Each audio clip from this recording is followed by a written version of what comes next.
Hey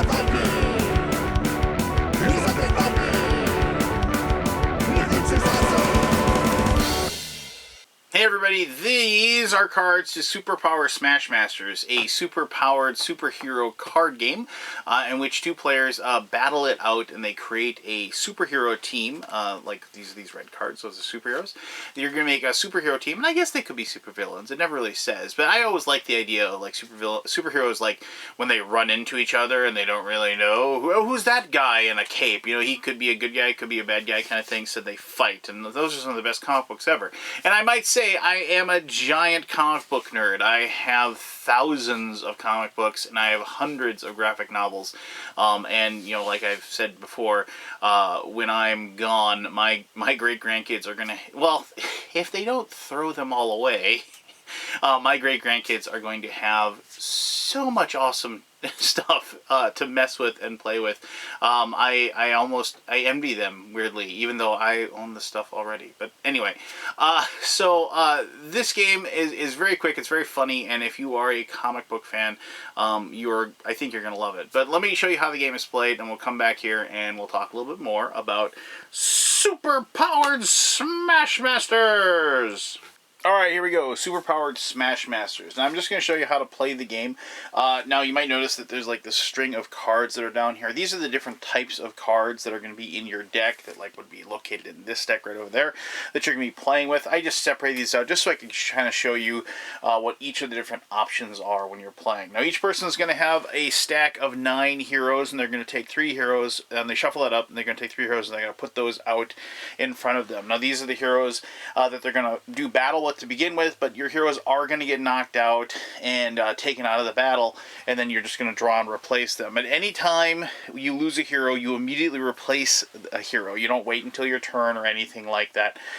The other thing is that obviously when you get down to less than 3 heroes, you just have just those out there, but just keep that in mind. But the other thing is that you should always have 5 cards in your hand. If at any point you don't have 5 cards in your hand, you immediately redraw from your deck and put it in. It isn't a situation where you take your turn, you do all your cards, and then you wait till your next turn to draw or anything like that. So and you are able to play cards like on your opponent's turn, so when you do that, you draw cards as well. It doesn't have to be your turn to draw a card.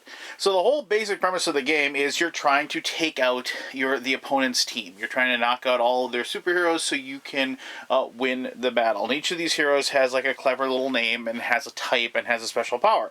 So here we have, this is the Crimson Crustacean, which I think is an awesome name. You can see he is a nature hero. He is B-list, meaning, he's not an A-list. And then his power is Claws and Effect.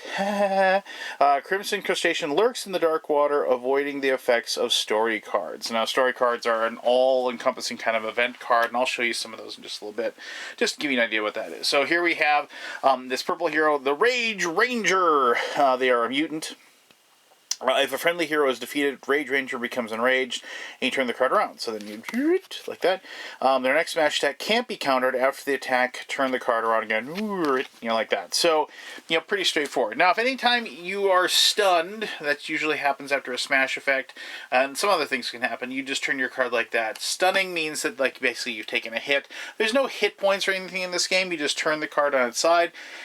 Once they're stunned, they can't defend themselves, they can't do anything, so you need to do everything in your power to protect them if you are the person that has the stun hero, and get them facing the right side again. If they are attacked again when they are like this, that is when they're taken out. Now, there are some superpowers and abilities that will knock out heroes regardless of whether they're stunned or in full health, but normally that's how you're usually going to take these out. And just quickly here, I'll show you this guy.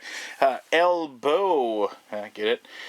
2 hands to name. Choose an unseen card from a rival's hand to discard. So you just obviously that. So you can take the special powers that are available to your heroes, or you can play a card in your hand. Now, the most common card you're going to play in your hand are going to be cards, not those, I apologize, are going to be smash cards. Smash cards, they're kind of like this, or they're going to look like this.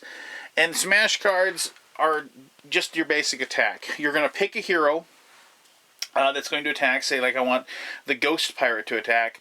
I'm going to say I'm smashing, and I get to pick one of the 3 heroes to attack. You don't always have to attack the one that's right across from you. So you can say I'm attacking Elbow. Now, the other player has the option, if they have a smash card, they can play that out, and now they're countering it, and now I'm in danger of being stunned. And so if I have another smash card and I want to play it, I can play another one, and so on and so forth. And eventually, one person's going to win, and whoever does, then you're going to turn their card like so to show that they are stunned. Pretty straightforward as far as the smash card goes.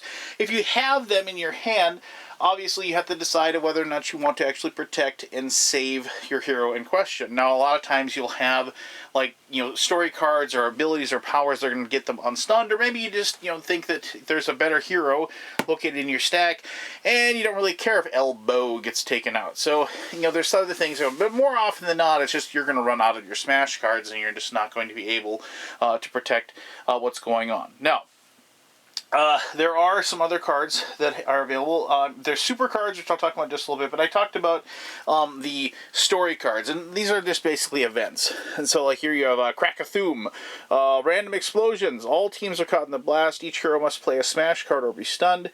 Stunned heroes are revived. Explosions are loud. So this would be a situation where, if, like, a team was all stunned, like so, if you played Crack-a-Thoom, they'd all wake up. This is a way that you can actually get those heroes back up and ready.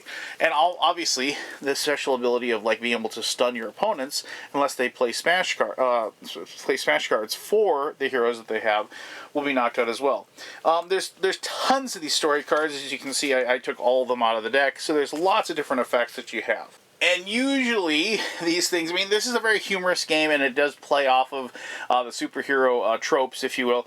But here you have, like, Retcon. After much fan outrage, a new writer is brought in to unwrite the trippy train wreck of a story arc that British dude laid down. Resurrect a random defeated hero to rejoin your team. So you'd go through your knocked out heroes and take one and put it back up there. So, cool little things like that. And here we go. Globulus. Globulus, the dump that walks, rises again. The noxious creature unleashes its foul toot upon the city.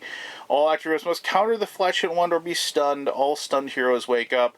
Who could sleep through that? So it's, basically the other card again, but, just slightly different, or if you will. So, story cards, lots of fun, lots of cool little story elements and things like that go on. And also, I just wanted to show you the Toot card, because my son really likes that one. Alright, so, the other kind of cards you have, just quickly, there are loot cards. Loot, they're going to give you special powers, and you have to make sure that, you see that, like, with the type of loot that it is nature, that would be you'd have to use a nature hero to be able to use those cards. Loot cards, just like loot any type. This is obviously one. Cosplay. The attack misses you and squashes a nearby fan dressed up like your hero. Play this card the next time you're attacked by a super. Discard after use. Now, I might say, well, what is super? And sometimes loot cards will be, I apologize, I'm just going to say, sometimes loot cards will be cards that you actually get to equip, and they are going to stay with your hero until either your hero is knocked out or there's some other effect that makes you just get rid of them. Those particular loot cards will have this little thing here that says gadget on there, and that will then tell you, like, that there's something that you equip. And some of them, like the Celestial Cone, like, long story short, your whole team, Celestial Cone protects your whole team from story cards, so those things don't affect you. Unfortunately, magic attacks against your team can't be countered, so any magic heroes that would attack, you can't ever stop those. And, like, here's the Cunning Knit Hat. This hat protects you from cold weather, premature cancellations, and the nature attacks and supers. So, and I like the fact that they don't really spell it out for you, but you premature cancellations. I just got that. Okay, anyway, but here you have nature attacks and supers. Now, you've mentioned, and so once again, like, attacks from nature heroes would be stop this. Now, I've mentioned supers a few times, and supers are just basically, these are the special powers that you're going to have cards that match up with the heroes that you have, and hopefully you'll get this card in your hand while that super is available for you to use. So, like, for example, here is the Dark Unicorn, and the Dark Unicorn has, you mess with the corn, you get the horn. With his Mighty Horn of Justice, Dark Unicorn defeats one rival hero. If Night Pony is active, defeat 2 heroes on the rival team. Now, Night Pony is, and actually I should show this to you.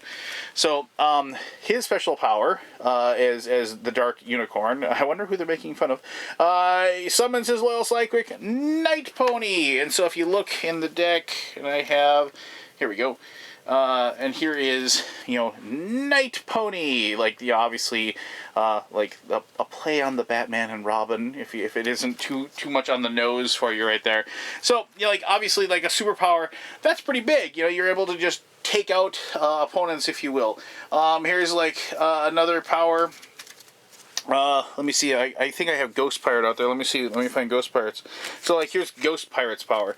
A green fog sweeps in from the sea, smelling of dead fish, seaweed, and defeat. Choose one hero from each team to stun, and revive a hero on your team. So, obviously, the supers are just that. They are superpowers. They aren't your basic smash attacks. And, having them in your hand at the time when you actually have your hero out can really swing the battle one way or the other. The winner of the game is whoever manages to take out the entire opposing team of supers, and they get the glory of being the most powerful super team in the city. This game is super straightforward. It's a lot of fun. I'm a big comic book nerd, so I really appreciated the kind of jokes and the little clever witticisms that were located within the game. But let me talk all about that and more in my final thoughts.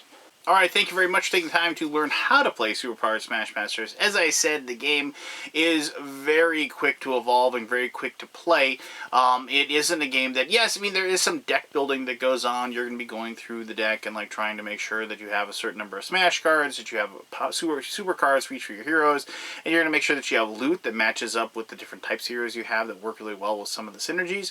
But for the most part, it is pretty much a grab-and-go type of thing. I've never been a big deck building guy. I don't really like going through the whole process of saying I need 3 of this, I need 2 of this, I need 1 of this. And, I don't like that. I don't enjoy that aspect of the deck building games. But if you can actually, like, just give me a pre-made deck and just hand it to me, or have a game like this where the deck is easy to construct, I enjoy it a great deal because of the fact that I do like card games. I do like the whole process of all the different cards having all the different powers, choosing your actions, when you have several options available and trying to discern what's the best possible thing to do. And also, like, basically the whole one-on-one, like, me against the other person sitting at the table is something that I very much enjoy, and I really like playing this game with my daughter, who of course is my #1 gaming compatriot right now in my life. This was not so difficult that she didn't have trouble grasping it. As I said, she's a big Pokemon player, so she gets the game pretty well. This is something where she isn't as big into the superhero world as I am, but she really, really enjoyed reading some of the cards and some of the jokes that are in there. And like I said, when my son was watching us play, he's 5, when my daughter read that Toots card, he thought that was just the funniest thing he'd ever heard in his life. So, for that reason alone, I am really glad that I played Super Powered Smash Masters, just because listening to my son giggle like crazy over that card is just a great memory. But anyway, it's fun, it's simple, and like I said, if you like these types of card games and you are a superhero comic book fan, comic book nerd, whatever you want to call it, I really think you're going to enjoy this, and I think you should check it out. So there you go. That's the game. If you have any questions about it, ask away. I'd be more than happy to answer those as best as I can. If you have any comic book questions, go ahead and ask. I'd be more than happy to answer those as well. Thank you very much for taking the time to watch this video. And until next time, I'm the Undead Viking, telling you to have yourself a heck of an awesome day. Alright, bye-bye.